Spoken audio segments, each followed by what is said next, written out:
Let's talk about the Internet of Things, a phrase that's becoming about as ubiquitous as, well, the thing itself.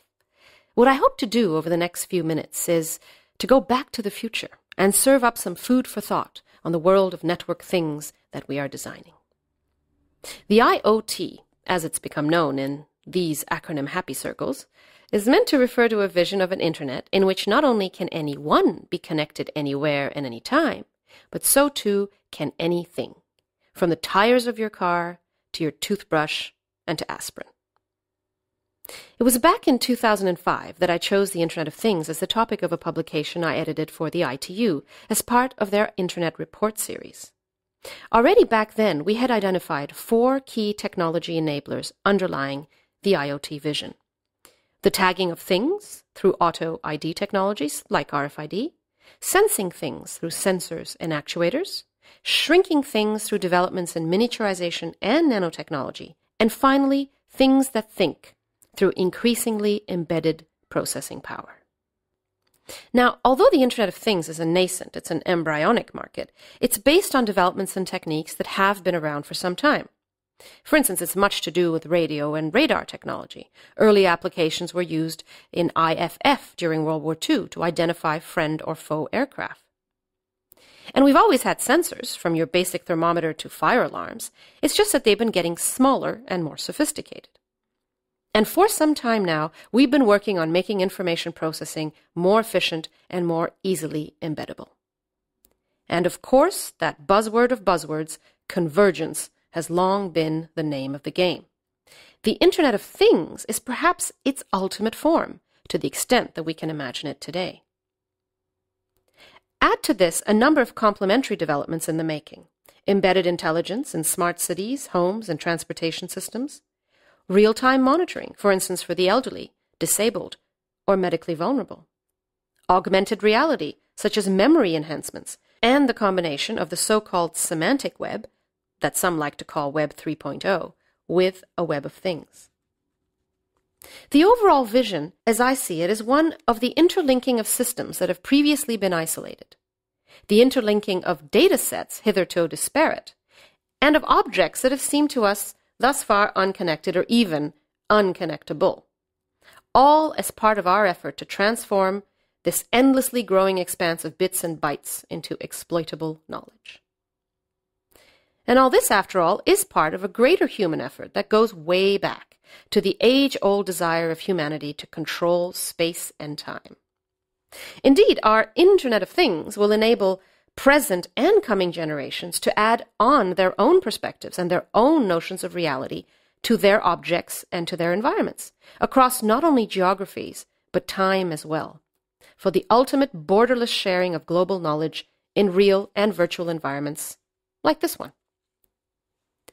The promise is of a global network of interconnected physical objects that will soon become as ubiquitous as today's World Wide Web.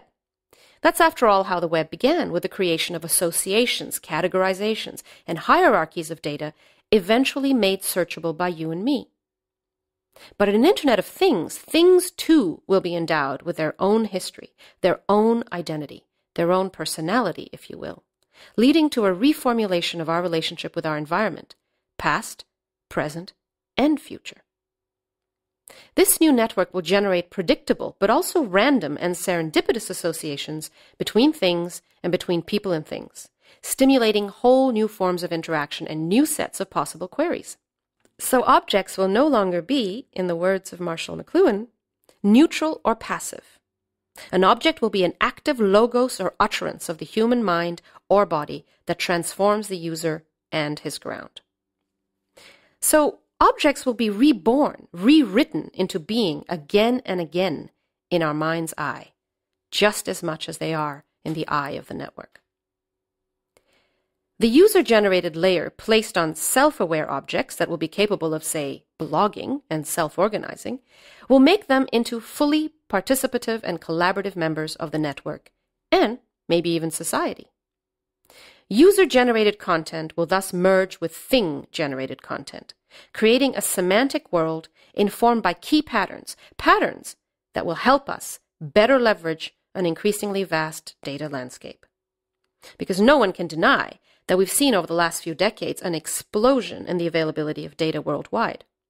The globe's natural systems, its human systems, and its physical objects have always generated an enormous amount of data, but we have until now not been able to fully capture it.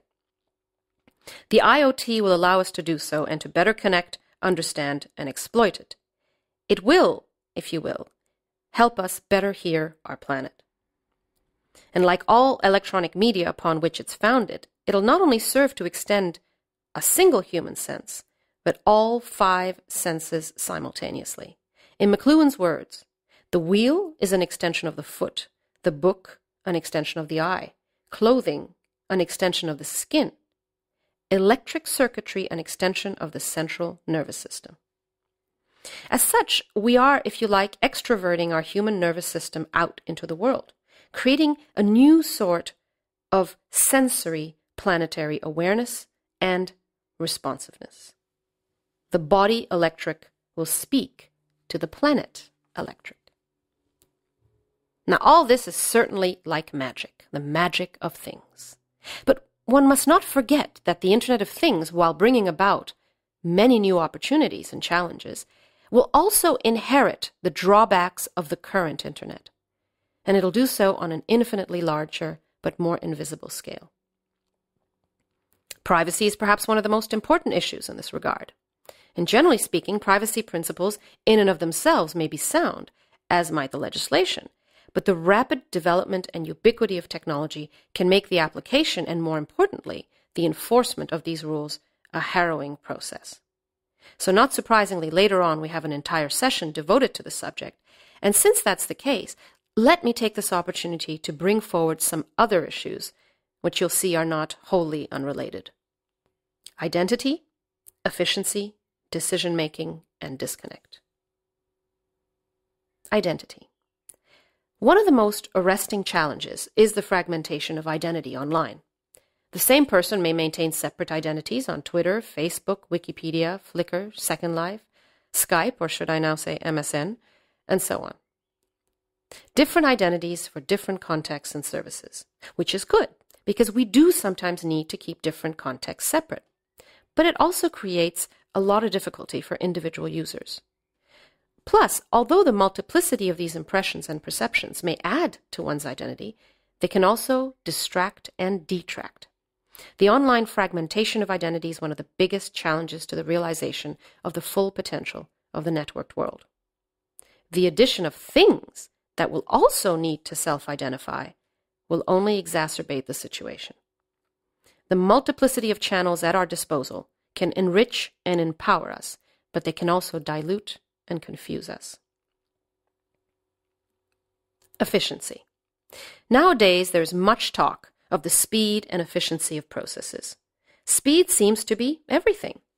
And although efficiency is a valid and important goal to pursue in society, particularly in these economic times, in our pursuit of this goal, we must not reduce people to mere IP addresses, to numeric identifiers, to such a point that the identifier begins to take precedence over the substantive aspects of an individual's identity.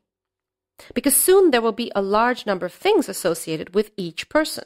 This will no doubt affect that person's identity, the historicity of their identity, and importantly, the interpretation of it by societal constructs. In this context, the Internet of Things should remain primarily an Internet of people, by people, for people. Decisions.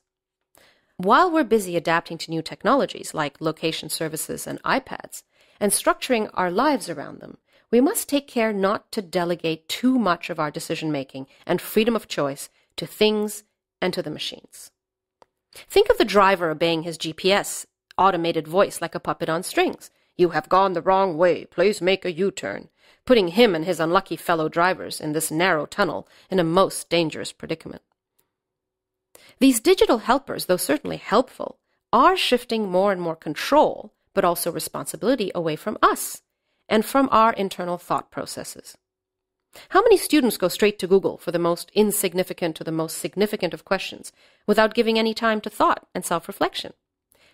And how many of us do the same? Sometimes I ask myself, is it mind over net or net over mind? or have they become indistinguishably entangled? Clearly, we've begun relying unduly on purely external information, and the problem is that there's no end to the amount of information out there. And the more information we download, the more cluttered our hard disks become. And so too does our brain. In the words of author and journalist James Gleick, information infiltrates us. So do we cease to be its master? Related to this is the question of information authenticity, which is already a growing problem on today's internet. How do we distinguish true information from false information? As Nietzsche aptly said, all things are subject to interpretation. Whichever interpretation prevails at a given time is a function of power and not truth. Nowhere will this hold more true than in a pervasive and dynamic Internet of Things, editable by anyone and anything.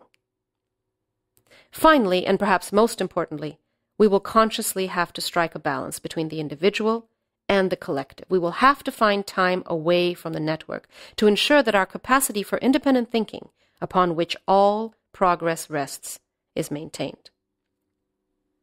So to conclude, although the landscape for the Internet of Things may seem overwhelming and chaotic at this time, let's be inspired by that chaos. Take, for example, the Chinese symbol for chaos, which shows an image of a new plant breaking ground. The modern translation is that chaos is a place where great dreams begin.